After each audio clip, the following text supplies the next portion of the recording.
Soon to compete are some very dazzling science fiction films. There are a lot of great years for movies. Like 1982 is the greatest. That's the year that I officially fell in love with movies. I can't think of a year during my life that the lineup was equivalent. Week after week, you have one classic movie after another that holds up 40 years later. It was this great moment where nerds accidentally won. There are 2 Steven Spielberg movies coming out within a week of each other. They're here. I remember calling my agents and saying, I don't know how much this is going to do for me, but I think it's going to do a lot for the world. I'm getting chills even thinking about it. It was one of the most transporting movies I'd ever seen. You could certainly argue there were better years for cinema, but there's no greater geek year than 1982.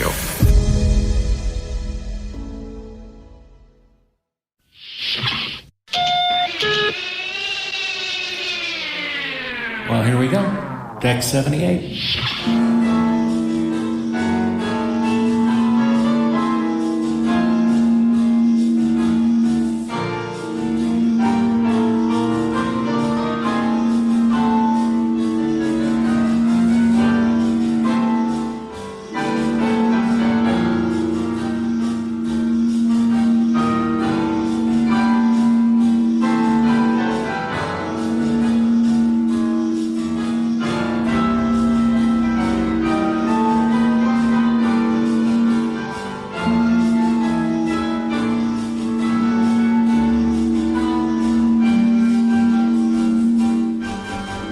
Hey, this is Mark A. Altman. We're back on Deck 78, the pop culture podcast from your friends at Inglorious Treksperts in the 430 movie. And as always, I'm here with Steve Melching, Ashley Edward Miller, and Daren Dochterman. Did you fire the rockets? Hi, everybody. Hello. What's No, shaking? we didn't fire the rockets. We just kind of let the rockets We laid go. off the rockets. Yeah. No rockets? They're on rockets, furlough. We rockets furloughed on the fire. rockets. Okay. Well, there you go. We downsized the rockets. Today we're It's sharing just a one very rocket. very special panel from Star Trek Las Vegas. This was a panel on writing for Star Trek comics. We brought back the brothers Tipton, who've done a bunch of great Star Trek comics, and we had DERIC HUGHES making an appearance. Done a lot of graphic novels, including adapting his own show, Warehouse 13. And we had other people. Who else? To quote Dr. McCoy when he's possessed by Spock's Katra, why would you do that? Can I take a moment to self-promote? So, Please. and because I'm practicing, Mark, I want to make you proud of me. Well, I'll be the judge of that. Co-wrote a comic book called Living in Infamy that I edited that was published by our frequent guest, Robert Meyer Burnett. And you can find it somewhere. Somewhere. In the back issue at a comic book store in the back room somewhere. That's right. Of my mind, actually. Yeah. So anyway, but this was an interesting panel. Fortunately, Doug Drexler was going to join us to talk about Gold Key, but he was not able to make it to the convention. But we talked about the Gold Key comics. We talked about Marvel, and we talked about DC and all IDW, all the various iterations of Star Trek comics, the good, the bad, and the very ugly. Steve, did you used to read Star Trek comics when you were a wee lad? I was just going to say, I read some of those Gold Key comics. They had some terrific covers that were always, these great painted covers that I remember being attracted to on the newsstand. So I read a few of those. Yeah. Well, their logo was the inspiration for our most recent Treksperts logo. Yeah, which is great. It's my favorite logo that Daren has come up with is the Gold Key. It's the same logo I think that Kid Cudi is using for his merchandise line, but ours is much cooler. Yeah, that's a reference that goes right over my head. Yeah, well, that's of course because it's related to new Star Trek. They made a big announcement, I think at last year's Star Trek Day, about all this great new Star Trek merchandise. And then 2 days later, it was completely forgotten about. But this is ready for Star Trek comics. Steve, you also knew, one of my favorite of the Star Trek writers back in the day was Marv Wolfman. You know, yes. Obviously, he, his genius run on Titans, Teen Titans, and other stuff doesn't compare to the Enterprise finding a haunted house in space. But you know Marv, he's such a terrific guy. Yeah, I got to know Marv when he was a writer in the animation realm. So we collaborated on a few shows together, and he's a great guy. Love Marv. Yeah, but we'll never know. I always love the story that he wrote a 2-parter about the haunted house in space for Marvel, but it's right when he was leaving for DC, so he didn't finish it. What, really? Yeah, so somebody else finished it. Well, this is a true story. So this is years ago at Comic-Con. We run into him at the bar. This is before I knew him. And we're sitting hanging out with Marv Wolfman. And as we got progressively drunker, I said, I pulled the brunette. And I'm like, I got to ask you, Marv. He goes, yes, Mark. He goes, so remember back in 1980, whatever it was, you did this haunted house in space and it was a cliffhanger, but then you left for DC. How are you going to end it? Yeah. You say something like, well, I don't know. They hadn't paid me yet, so I didn't figure it out. Yeah, exactly. That's the story I always love about Michael Piller, Best of Both Worlds. He wrote a cliffhanger that he had no idea how he was going to resolve because he figured he wasn't coming back to the show. So he wrote the hardest cliffhanger in the world to resolve, knowing that he wasn't coming back to Star Trek. Yeah. It was the Picardist season opener. Oh. I don't get that joke. I heard a great story about... You said it was the hardest season opener. What? Never mind, Mark. Okay. Go ahead, Steve. What are you going to say? Switching shows, I heard a great story about George Lucas doing a story break for a Clone Wars episode that was a Hitchcockian mystery, and they were breaking the story in the writer's room and putting in all the twists and turns. And I said, so George, how's it end? He goes, I don't know. Let's find out. Nice. Well, this is a great trip down memory lane with writing for Star Trek comics. And after the panel, we'll be back with a few closing thoughts. So stay tuned and get ready as we dive into the rabbit hole of Star Trek comics, only on Deck 78.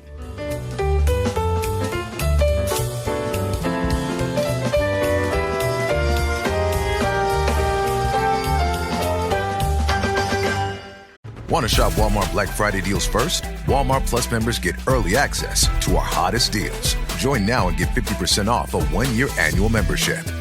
Shop Black Friday deals first with Walmart Plus. See terms at walmartplus.com.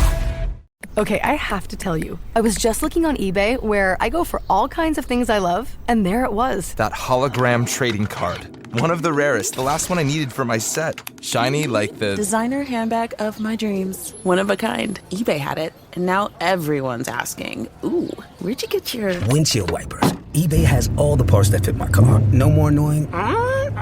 Just beautiful. Whatever you love, find it on eBay. eBay. Things people love. Looking for a pickup truck to get just about anything done? Look no further. The Chevy Silverado EV isn't just the most powerful Silverado ever, with next-level towing capability and technology. It also offers game-changing versatility with the available multi-flex midgate and tailgate, which means Silverado EV helps you carry large, bulky, and oddly shaped items up to nearly 11 feet in length. Chevrolet. Together, let's drive. Visit Chevrolet.com to learn more. And now, I'm so glad to welcome back once again Star Trek comic book writers for IDW. They did such things as the Mirror War, the Primate Directive, which was a crossover with Star Trek and Planet of the Apes. They've done so many great things. Obviously, City on the Edge of Forever, which we talked about this morning with Harlan. It's Scott and David Tipton. Scott and David Tipton.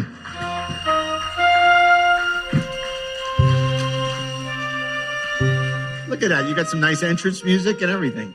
And then joining us is also comic book author himself. He hasn't yet done Star Trek, but he did adapt Warehouse 13, a show he worked on, into comic books. He is a writer for such shows as Arrow, The Flash, Quantum Leap, and a very acclaimed comic book writer in his own right. He did such books as Living in Infamy, and he is none other than DERIC HUGHES. DERIC, come out and join us.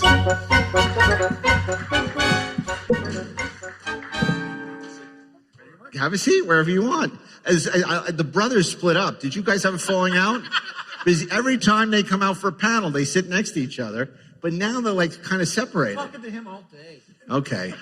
I was just wondering about that. So we're here to talk about Star Trek comics, and one of the things we're going to want to do is talk to you about Star Trek comics and see what comics you liked. Oh, and I just realized something. Normally, the moderator's job is to keep things moving and not talk about themselves. But of course, in this case, I did write a bunch of the Deep Space Nine comics for Malibu, Tarek Noor, which was Deep Space Nine #0, a whole bunch of miniseries, and then also a couple of classic Treks for DC. And, I was supposed to write the Voyager comic, but what happened was Malibu got sold to Marvel, and then that all went away. Well, that also. But we were all, at Trekspert, we're all about celebrating the love. I only like to talk about the stuff I love. So, and one of the things I love doing was writing the Deep Space Nine comic. And this is a question I'm going to ask you that I asked at the video game panel, and I'm going to kind of repeat it because it's the same of comics. I said, Nick Meyer talked about Star Trek being a radio show driven by dialogue and more cerebral stuff. Comics is more, largely, it's about the art. It's the old, you can do anything in comics. But Star Trek thrived on limitations. What are the challenges for you guys of adapting Star Trek in the comic book? How do you keep it Star Trek, but still make it a great comic? Well, I think to start with, it's got to feel like it could be filmed for the show. It has to feel like if you actually took this and filmed it, it would feel appropriate in what we saw on the series. And to go to what you're talking about, restrictions, just because you can do something doesn't mean you should. And just because you can do a thing. Yeah. Okay. So maybe there's no science fiction budget, but there is some poor artist who's going to have to kill himself drawing your massive crowd scene or battle scene. So it still needs to be what serves the story above anything else. Wouldn't you say? Yes, that's true. And one of the things to think about, too, is that it's incredibly hard to write. Your mic, I don't think, is on. I don't think it's working. No, you just got to press it. There's a button. I did. Yeah. Try again? Now we can't hear the heartbeats on the Enterprise anymore because you've turned off the... How are we going to find Ben Finney? Okay. Grab another one? Let's just grab another. You're brothers. You're not going to get COVID from me. All right. Use the mic. So it's really hard to do spaceship battles in comics, and people don't always appreciate that. But spaceship battles look like, here's the ship, pew, pew. And there's no real action to it, and it's hard to convey what a really good spaceship battle in comics. So one of the challenges is getting around that and adapting it to what your medium is. And with comics, I think sometimes people don't understand that every panel and every page tells its own story. It's not like a teleplay or a movie where it's a continual rolling thing. And so you have to adapt comics rules to Star Trek and Star Trek to comics rules. And that isn't always easy, and it's getting at what you're talking about. It is difficult. Yeah, and when we do handle space battles, we try and handle like the show, where it's more about showing the bridge crew going, whoa, than it is about trying to show a space battle. It's more about what the people are feeling. But you said something very interesting that I don't want to let go by. You said, it's hard to do space battles in comic books. So I got to ask you, there's that a classic shot of the bird of prey that was reused a number of times from Star Trek VI in Generations. Yeah. It's going, what is the description in a comic book that you would put for the letterers? Is it boom? Kaplow? How would you describe that explosion? If you were writing the script, say you were doing the Star Trek 3 adaptation. Okay, the Enterprise is just blown up. What is the word that you would use? I'm a big fan of your standard kaboom. Kaboom. Yes. Kaboom. What about you? Would you argue about that, David, or is Scott right? Yeah, and don't you have a special word you'd like to use for communicators, Scott? Communicators are breed-eat, and then and we established early on our transport noises, vroom, and we just stuck with it for about a decade. Yes, and there's a lot of little things like that, and this sounds kind of funny in a way, but we do try to make those things sound like the show, believe it or not. And so having that sort of authenticity goes all the way down to making sure that the ships look right, and those things are not always easy. And sometimes you have authors that, I mean, you have artists who really know your material, and sometimes you don't. I mean, and early on, when Scott and I first started doing Trek comics, we were often dealing with artists who did not have a lot of familiarity with the show. And I used to spend a lot of time culling screenshots out of the DVDs to show the artist to make sure you get this ship right, because if we don't get it right, there will be repercussions and there'll be complaints about it. We'll hear about it. Yeah. Derek, do you agree, if you were going to draw the bird of prey blowing up, what is the description you would give to your letterer to describe the bird of prey blowing up? Krakakathum. And that's you want to Klingon for boom? Yeah, you know, it's more of a boom in space because also there's an implosion happening, so you want to mix that in there. Yeah. Well, you've worked on, you know, adaptations of IP. It's a little different because working, you know, for a rights holder is challenging because there are often notes and it's going through the licensing department and, you know, they have comments. But you were a writer on Warehouse 13. Yeah. So did you feel you had like more leeway than on a different? We did when we did the comic book Warehouse 13 comic book series for Dynamite, the fact that we were all writing on the show, every one of us, from Ben to Ian Stokes to Mark, we were all sort of, you know, we had that advantage of knowing where the show was going, so we didn't have to worry about stepping on our own toes or, you know, basically, or, you know, confusing an audience, picking up a, you know, thinking like, oh, where's this going? But also understanding that you want to have fun with it because you don't want to just give an episode of Warehouse 13, but at the same time you want to be able to have like, oh, since we can't do this episode, is there a way to tell that story here in a comic book medium? Mm-hmm, right? mm-hmm. And I think it's the same way with Star Trek, right? Like you said, there's you're bit on the rails. Yeah. You have to be because it still has to feel like a Star Trek show, right? Like I've never written a Star Trek comic, but if I was approached, you know, I feel kind of like, you know, you guys are like Bane. You're like, oh, you write comic books. Yeah. It's just like, but not Star Trek. I was born to it. You know, it's like, so, you know, but it's like the understanding that because you do have to answer to people. And so, you know, especially for a show that's still on the air, it's very important. Like, okay, make sure that you do not make people look, you know, put them in a poor light, right? Mm-hmm. Then that can bite you in the butt. Yeah. You know, I want to ask you guys, it's kind of like McCoy. They drafted me. How did you end up, because you were huge, you had a comic book store, you were a huge historian, both of you were big comic book fans. How did you end up writing Star Trek comic books? Well, actually, this is long before my shop. I was working for Kevin Smith's website, Movie Poop Shoot. And I was the news guy, and I wrote a column about comic book history. And the editor-in-chief of that site, Chris Ryle, then got hired to be editor-in-chief at IDW. And so I said, you know, I've always wanted to write comics. If there's something you think I'd be a big foot for, let me try. And I wrote some Angel and Spike, Buffyverse stuff. And then they got the Star Trek license. And I'm like, okay, dude, I got this.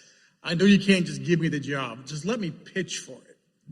And so he said, cool. So I got to go down to CBS and I pitched them on basically a Klingon Rashomon, which was telling all the classic Trek stories with Kirk fighting Klingons from the Klingon side with this pain in the ass captain who keeps showing up.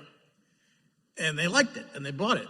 And so then I called my brother and I said, look, I'm going to be calling you every day to pick your brain about this because we have the exact same ideas about what makes for good Star Trek. Come in on this one. If you like it, we'll keep doing it. If not, we'll just not do it anymore. And he came in, and it really appealed to, I think, his sense of how Trek works. And this was coming off of a time when Star Trek comics were kind of at a low point, I think. And one of the things we can also talk about, Mark, is that Star Trek had sort of ebbs and flows with its comics that tie into the publishers. There's the Gold Key era, there's a Marvel era, there's the DC era, and you can see how Star Trek kind of evolves comics alongside of the episodes of the TV show.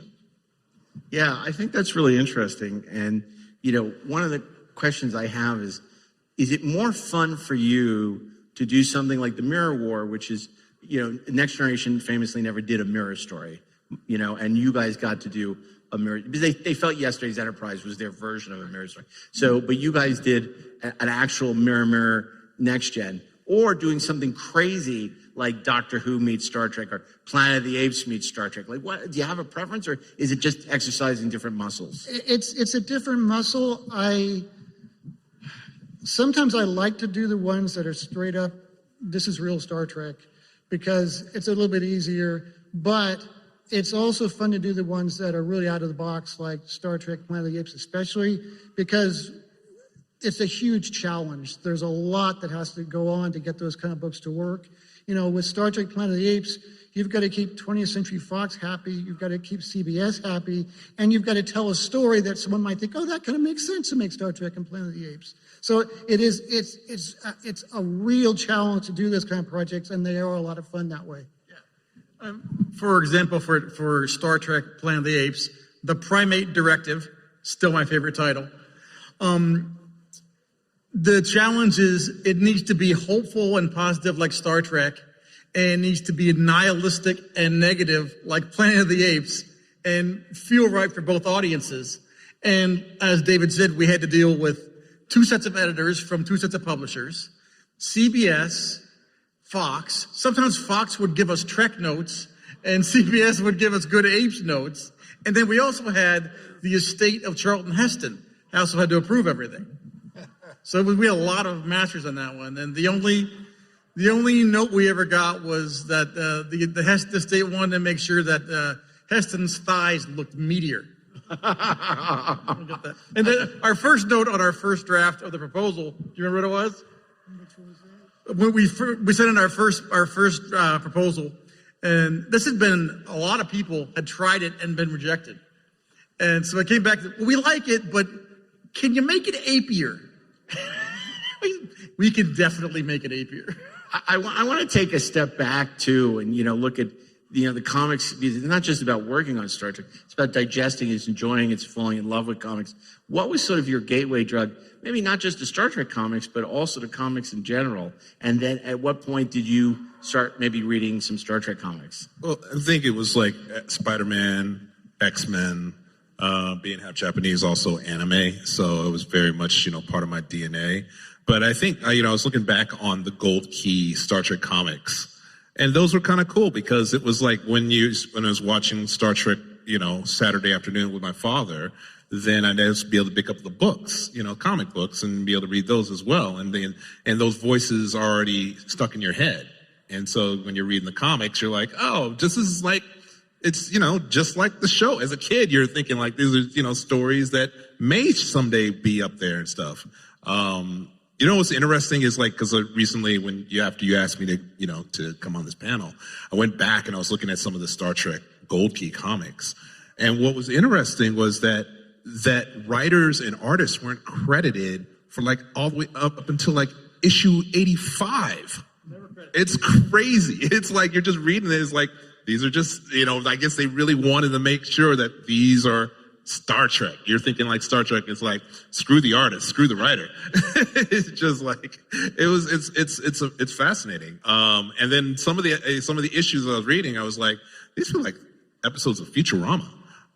It's like, you can't wonder if, those guys had influence by the Gold Key comics. But I think, that's where it was for me. And, because of the Star Trek X-Men, right? It's like having those fun crossovers and the Mirror Universe issues and stuff like that is always fun because that's also you wanting more after you're watching an episode. You want to, spend more time. And then I think the comics were able to allow you to do that. Just, have issue after issue of It's so funny because you mentioned the Gold Key comics, and I was going to say, it was my gateway to Star Trek, to comics, say Rom the Space Knight, but it wasn't. It was Gold Key comics. It was remember those Enterprise log books? They were these trade paperbacks that had the Gold Key. And I'm so sorry that Doug Drexler wasn't able to be here today because of some personal stuff he had to deal with.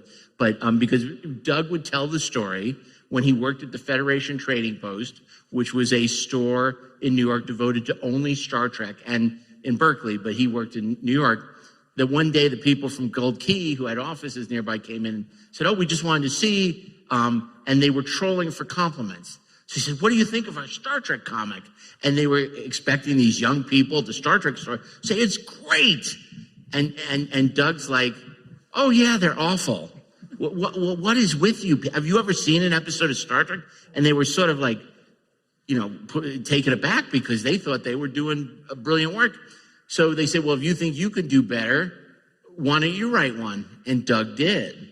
And he wrote a couple of a couple of issues of the Gold Key comic book. And, it's obvious, and you can speak to this more, how the early issues were by a famous Italian comic book artist, but he never had seen the show. So he was going off scripts. And that's why the Enterprise has, fire coming out of the warp nacelles, and they have their Explorer packs where they carry backpacks onto their missions. Yeah. So can you talk a little bit about the history of the Gold Key comics? Yeah, that's why sometimes the costumes are wrong, the colors are wrong. And like you just Fox ears. Yeah, and like a great example right here. In a world gone mad, Scotty and Dr. McCoy fight for their lives against each other. There was a famous Italian artist who was working on these, and he was not receiving reference material. They weren't giving him pictures, and so sometimes he was having to make this stuff on his own. And so he was doing a job of it, but that's what he was doing. You weren't even getting episodes to watch. No, so those early ones really are off-model because of that. And like you just said, that's one of the things that Doug Drexler was reacting to, but they went on quite a while like that. And it slowly got better, and then after Doug Drexler's run of just a couple episodes, or I did it too, a couple issues, then they were all a little bit more consistently better throughout the end of the Gold Key run. But Doug Drexler actually played a big role in that. Yeah. No, it was Alberto Giolotti was the artist, and a beautiful draftsman. Once he's given the proper reference material, he's great at the likenesses. He's great at young Shatner, which is really hard to draw. But those first few issues, Yeoman Rand is in there, but all of his fur was black and white, and he thought her beehive hairdo was a hat. So she's always wearing a knit cap, and they've all got big backpacks. And at one point, the first issue of the Gold Key Star Trek has like the threat of planet KG, Kelly Green. It's a planet full of evil plants. Yeah. And then they kill them. Yeah, Spock decides the only way to handle this is death from above. And he literally nukes the planet. It's the only way to be sure. Flamethrowers from orbit on all these screaming plants. Massive herbicide. It's total herbicide. That's also, I think they were calling it the teleportation chamber. Yeah, yes, the chamber. But it slowly gets better. In the first couple of years, it gets by on the strength of Giolotti's art once he's got more reference. And then, like, Drexler's influence, Len Wein came in towards the end and wrote a few of those. And by the mid of the run, this is the thing that always bothers me about Star Trek Gold Key, is that those first 2 years are a comedy of errors, story-wise. Yeah. But then it gets pretty strong, and because they couldn't use Klingons. They couldn't use much of the stuff that was established. There was very little mythology. Yeah. Yeah. So they were really good original Trek stories, but everyone just thinks of that first few issues. Yeah, it did read like fringe Star Trek. Yes. Where it was like, this feels like Star Trek, but there's nothing here identifiable other than these characters. Yeah. You mentioned the Enterprise logs, those trade paperbacks, collections. Those were so important for getting that book out there, because we had all four. I mean, you asked about us. Our father was a big comic book fan growing up, so there were always comics in the house. And we all loved Star Trek, so he made sure we always had Star Trek comics. But we had almost no individual issues, but all of those Enterprise logs. Yeah. And they had this great interstitial material in the back where you find out what Kirk was like at the Academy. And they'd show Spock growing up, and you see Vulcan kids taunting Spock as a child, as Vulcans. Spock, your head's an Earth rock. Which I still think they kind of swiped a bit for the Kelvin movie. Yeah, those books are immensely influential. Oh my God, mine are so dog-eared. I could never sell them because they wouldn't be worth anything. Because some of those interstitial pieces were actually written by Doug Drexler too. Yeah, that's where that connection comes in, because he was interested in trying to make this more like real Star Trek, and that actually did that for those trade paperbacks, because it sort of think, well, I know some of these stories might be a little bit weird, but this is Star Trek. These sections in between. He added sort of connective tissue to it. He did. It's funny. I want to ask you, all of you, about, because I talked about how what we try to do is thread the needle between being a TV episode and still being a comic book. But back then it was like Invasion of the City Builders, right? And it was like the entire planet has been transformed by what's going to happen when the whole city, the whole world is a giant city, and they have to, what are they going to do to stop it before the last of the forest is destroyed? And it's like this huge, epic, giant machinery, and, it's just like crazy. Like when I was doing Deep Space Nine, I'm like, well, what if I did the Diary of Anne Frank on Deep Space Nine? It was a little smaller, and it was, Kira finds this diary, this record of this girl who was there under the Cardassian occupation. We all did sort of this more subtle kind of stuff. I mean, my Tarek Noor is basically the Fountainhead in space, but it's like, the approach that you have is much more subtle. Gold Key was visceral, right in your face. You could say a lot of things about Gold Key, but not so much being subtle. No. And an Italian artist doing this sort of almost Italian Renaissance style to the art, which was, it was a combination of off-putting but somehow compelling. Yeah, exactly. I mean, Gold Key was never boring, right? I mean, you went back and looked at it for this panel. It's not boring. It's not boring. It's just, it's again, this sort of weird, could be an episode if you were to sort of trim off some of the fat, it's like and get, write it in the script form.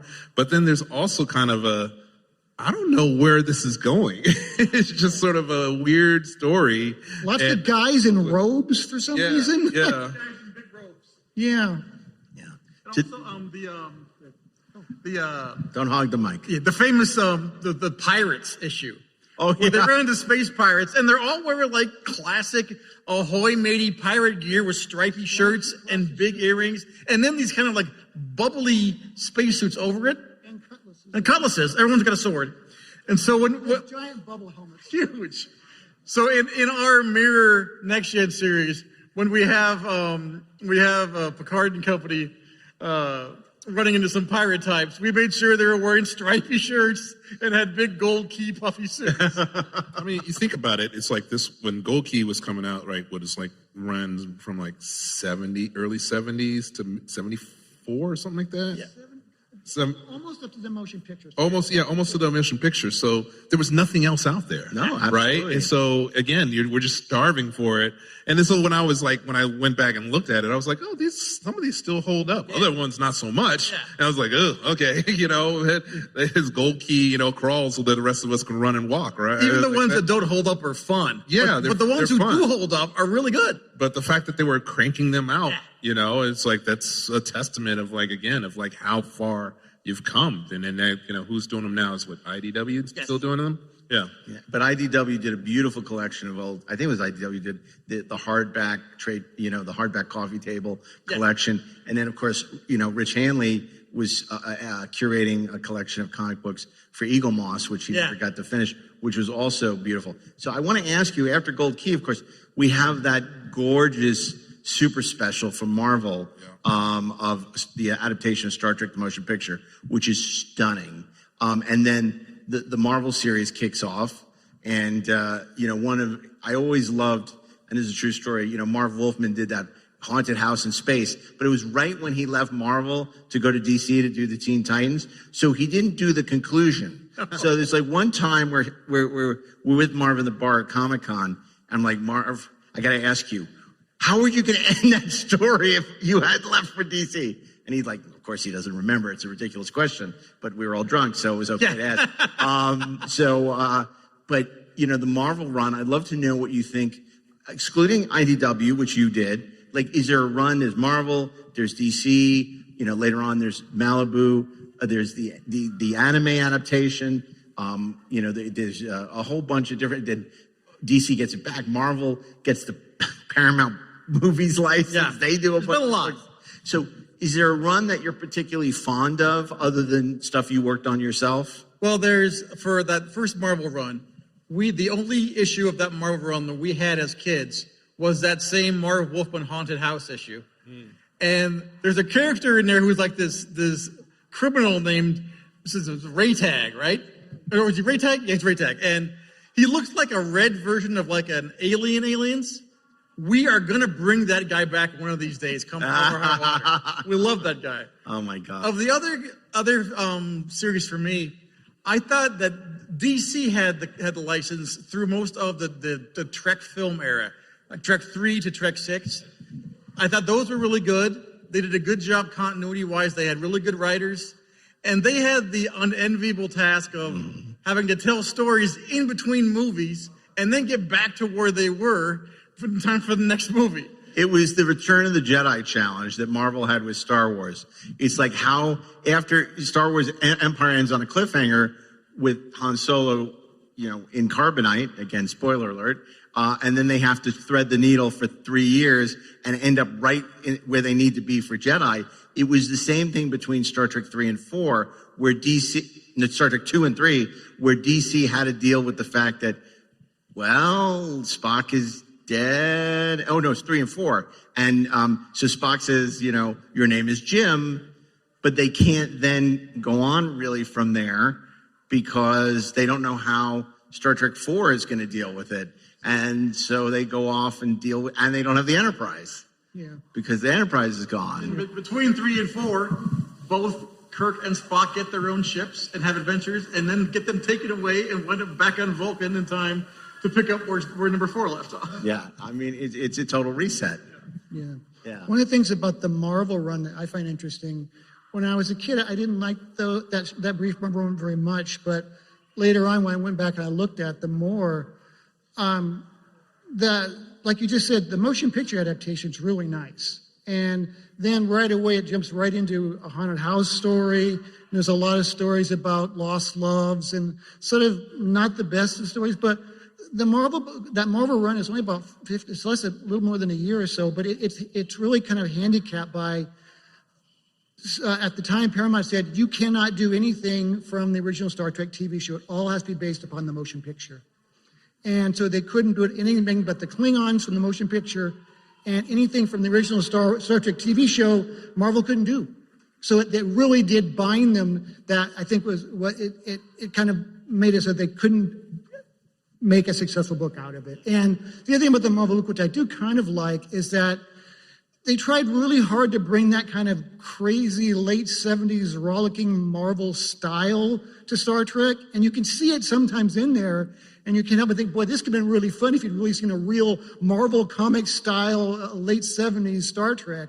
But we never quite get there. It doesn't quite happen because of the Spock the Barbarian issue. Right. And so it's so close, and you kind of think, boy, this Marvel run could have been really great, but it just doesn't work out.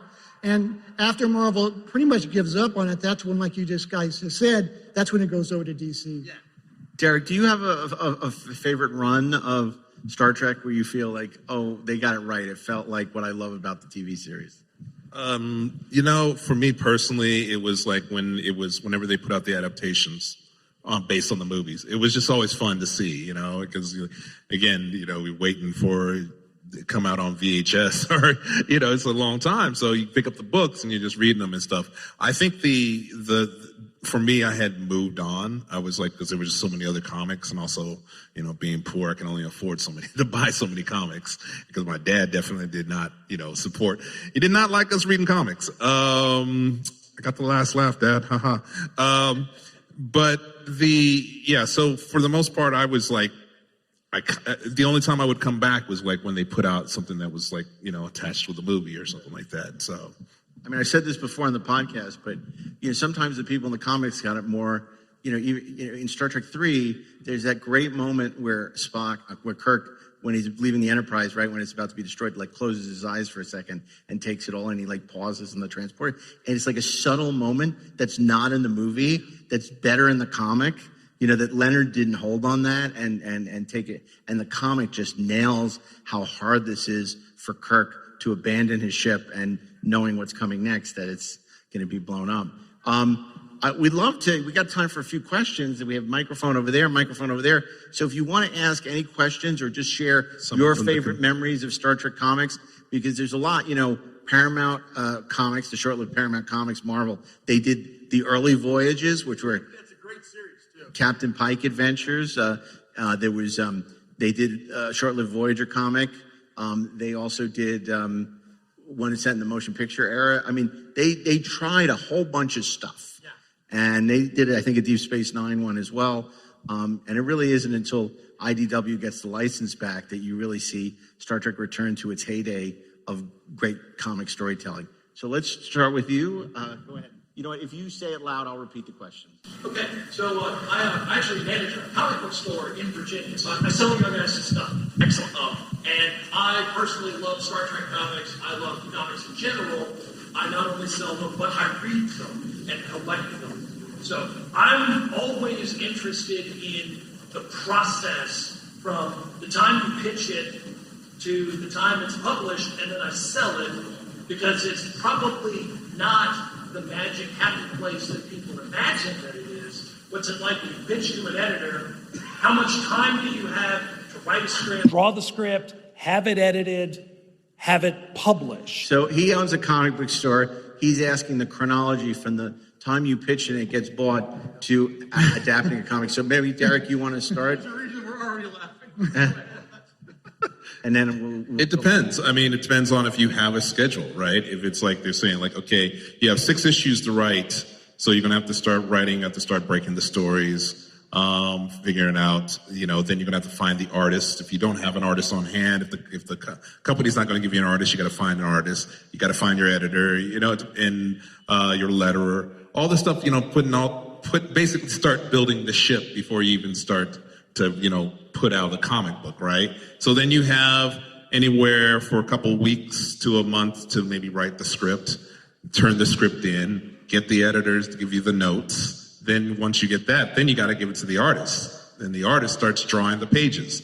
Now, depending on the speed and the time that you have your artist, it can go very fast or it can go very, very slow. As most of us have experienced more the slow part than having the efficient, fast part happen. So the long story short, where is my man? Where'd he go? Oh, right there. Yeah, it's like, it can be anywhere from a couple months to a year out, and depending on like because most comic book companies will, like, for example, like, have a comic book coming out that we're doing through Image, and it's like, but they will not solicit it until you have 3 issues in the can. And so that, once you have 3, because you as the comic book store owner that's going to be selling these comics, you don't want to tell your customers, like, hey, so I got issue 1, but issue 2 is going to be coming out next year, right? So that you don't have to set up that sort of disappointment. I have a feeling you guys have a different perspective. Scott and I have seen both extremes on this, I think. I mean, we've seen some extremes where we had a pitch, we sailed right into, let's get this going. And we had a fast artist. It was fantastic, and it really moves very quickly. We've actually had some cases where we had a pitch went really well. We wrote an entire first issue, and then something happened with the license, and they said, hey, you got any other ideas for us to work on? So we had to start from scratch with a whole new book. So, and there's all kinds of things that happen, especially with licensed comics, that can make those things where the rug can get pulled under. And it's nobody's fault. It's nobody's necessarily doing a bad job. It's the man's fault. It's the man, and there's gears moving way above us that we don't always know about. Yeah. Specifically in the one he's referring to, we had we had done the pitch. It was a big license book, and it was going to be the free comic book day book that year for Star Trek and IDW. And then we got the word that entire series was now not happening, and we need to come up with a new pitch for a new series. And by the way, you're still our free comic book day book, and we need that script in a weekend. Oh, man. And luckily, the overall pitch had been approved. The plan had been to do it down the road, but they needed that pitch done that weekend so we could then get it to the artists, because that Free Comic Day book is the most important book of the year, because all you guys are going to not only depending on it to be there for your customers, but that's going to lead into our whole series. And we sat down that weekend and we did it. Yeah. And we've been blessed with really great televisions. Yeah, we've got great artists who are generally really fast, and so I can count on one hand the time it's been the artist's fault. Honestly, our artists just crank it out. Q, yes. Who promises not to judge you. Yeah, I saw like the Q Gambit. I thought it had an interesting premise, like the way with the Prophet and Q, combining, becoming one, and basically becoming invincible. Would you like to have done a sequel that would have featured Prophet Q? Well, Q Gambit was a Mike Johnson book, and Mike Johnson's awesome. So I would never want to write a sequel to somebody else's project. But we did a great book called The Q Conflict, which basically involved Q and all the other godlike beings drafting all of the crews, picking teams for their own little war. And that's kind of like our take on a big Q massive adventure. And that was a lot of fun. No, that was great. Okay, let's try and get to the last two questions. Oh, I'm sorry, we're gonna get all three, but nobody else, please, so we can get through this. Go ahead. Yeah, so you guys were talking about the old comics being constrained, taking place between movies. Do you guys have any constraints from the current live action shows that are limiting what you can do with the characters in the mainline book and with Defiant, like especially with Cisco? Because I know you're kind of locked in at the end of what you're going to have to do with him. Well, the question is about the new live action shows. Obviously, our friend Chris has been doing Defiant. He's been doing a great job. Yeah. Where it's sort of an all-star team. It's like the Avengers of Star Trek. Yeah. But you guys aren't really working on that. Anything you want to, insights about the current Star Treks and comics? We're not really working on anything with that. And whenever there's other books going on, we try not to look at it too much so it doesn't kind of influence our work.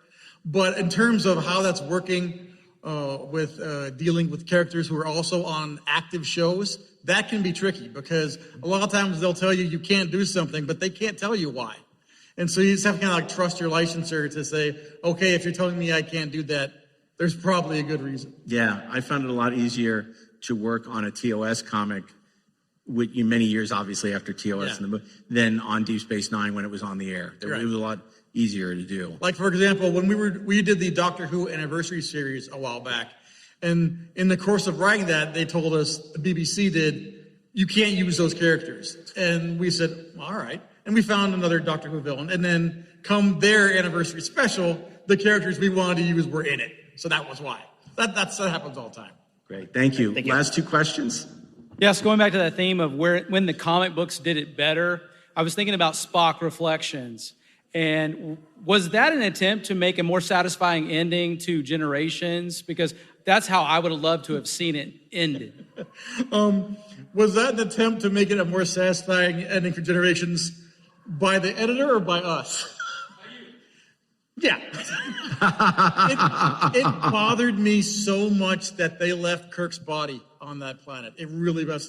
That series was just because we got to bring Kirk home. So it bothered him so much that's why we did it. And you mentioned earlier, for those who weren't here, that it was the inspiration for that beautiful Otoy video that Otoy did, in which Spock goes back to Viridian 3. So if you haven't seen it on YouTube, you definitely want to check it out. It's beautiful. I mean, it served a story purpose. It gave us a way into that story. We had a character there who was sort of bouncing back and forth about that.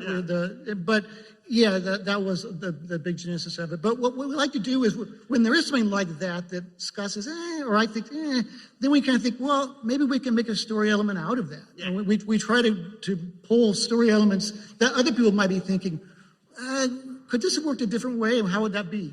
Yeah. We don't undo it. We just try and resolve. Fantastic. Last question. So I've been an artist since I was 12 years old. So I'm wondering what's sort of the relationship between comic writers and comic artists, and what kind of communication goes on between, and if just the general gist of how things get translated between. Yeah, that's a good question. The question is the relationship the writer has to the artist. And I know that, varies depending on who you're working with. But why don't you all take that question, Derek? Communication. It starts with communication. It's a partnership. It's even if it's a work for hire, it's still a partnership. So you're going to want to work and communicate clearly with your writer and your artist. It goes both ways. And having an understanding early on what the expectations are. I think there were a lot of people that fall short where projects fall short. It's like when there's lack of communication, lack of understanding of like what you're tackling, especially is like, okay, we're going to build this together. And it's like, regardless of who hired you or what, if it's like, if it's a co-ownership thing, that's one thing that's completely different, but it's still, you gotta be able to have somebody that you can have a clear understanding of what is expected of you, how, how many pages you can do, be honest. I think that's the other thing. Honesty in being a creative is so important. Eric, wouldn't you say it's a lot like dealing with a DP on a TV show? Absolutely. Yeah. It's a collaborative medium. I think where some writers where they get stuck in their head and thinking like, this is all me, and you work for me. And it's like, that never works out. So Scott and I spend a lot of time on description parts of a script. And it's not that we're just telling the artist, here's what to do. We're actually thinking about how do we give the artist the freedom to do this in his or her way and make that a good story. So, those descriptions that we write are also us working with the artist because we want the artist to do the best that they can do. Yeah. And usually when we start a series, luckily a lot of the time we've worked with them before and we know them. But we'll ask them, what do you like to draw? What do you not like to draw? What are you good at? What are you not good at? And then we'll try as much as we can to tailor it to that artist. If we get something for David Messina, we know we want to go big, wide panels, lots of open space. And then we'll get somebody like the Sharp Brothers, and he can do those crazy George Perez 14 panels on a page. And then we'll adapt our pacing to that. So it's really about, we'll tell them, here's our layout for this page. But you're the artist and you know how to lay out a page. If you can improve it while keeping all of our points and our pacing, by all means do it. And then communication and knowing that it's all a team. And if the work doesn't look good, no one cares about our story. And when that breaks down, then you get what you're talking about with comics and it being late. Well, I have to say, everyone's not done with you quite yet. We're so grateful. We hope you'll be here all weekend. And thank you for all your support. And thank you, gentlemen, for being a part of this great panel. Have a great night.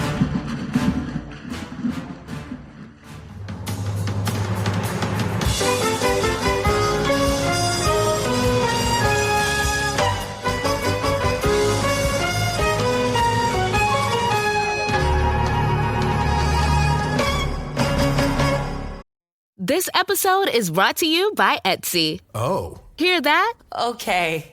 Thank you. Etsy knows these aren't the sounds of holiday gifting. Well, not the ones you're hoping for. You want squeals of delight. Happy tears. How did you? And spontaneously written songs of joy. I am so happy. Oh yeah, oh yeah, oh yeah.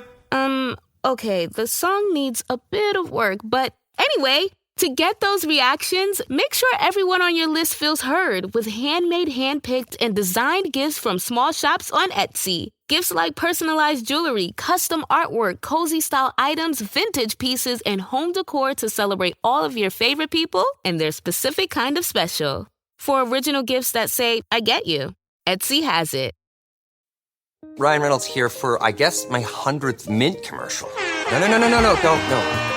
No. I mean, honestly, when I started this, I thought I only have to do like 4 of these. I mean, it's unlimited premium wireless for $15 a month. How are there still people paying 2 or 3 times that much? I'm sorry, I shouldn't be victim blaming here.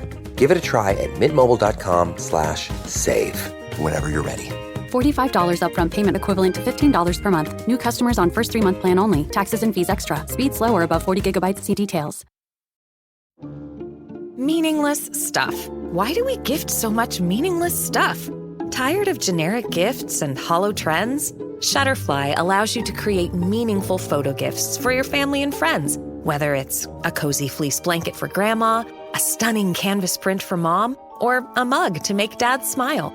Enjoy 40% off with code MAKE40 at Shutterfly.com and make something meaningful this year. See site for more details.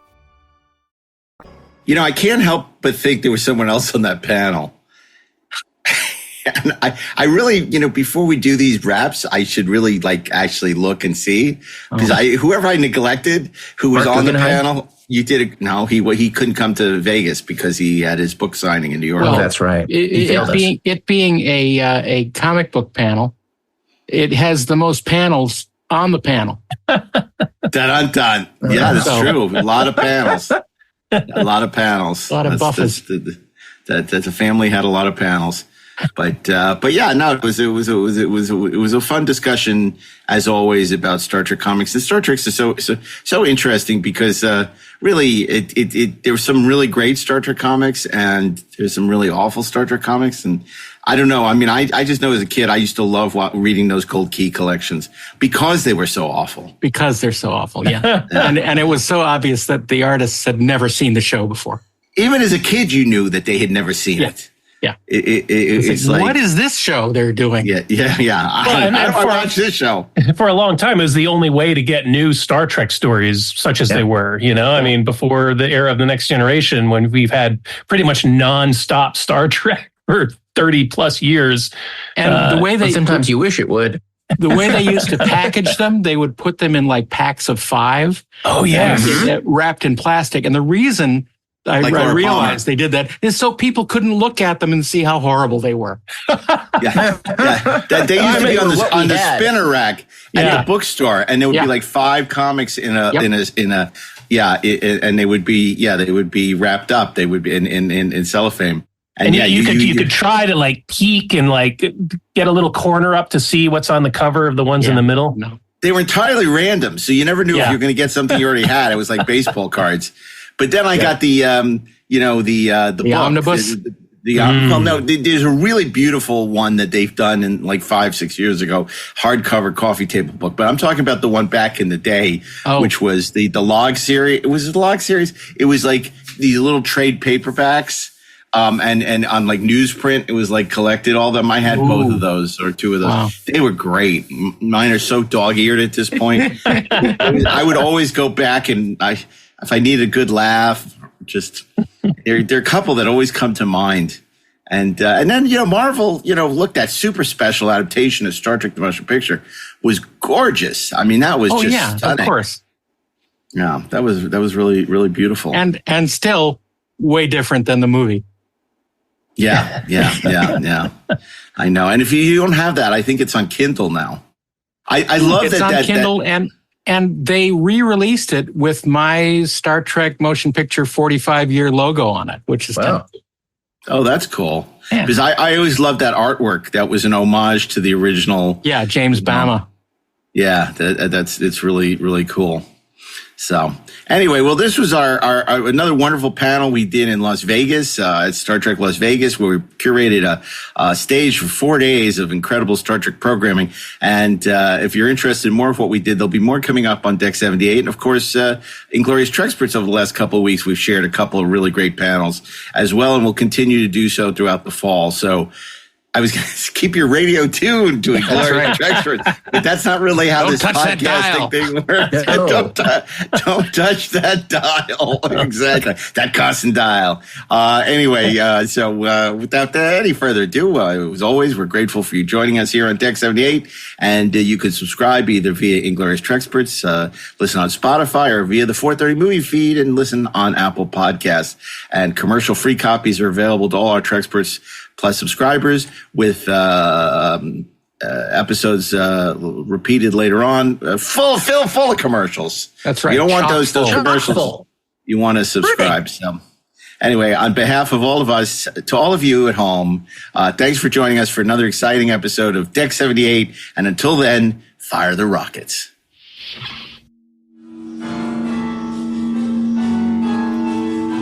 Deck 78 is an exclusive podcast from Treksperts Plus.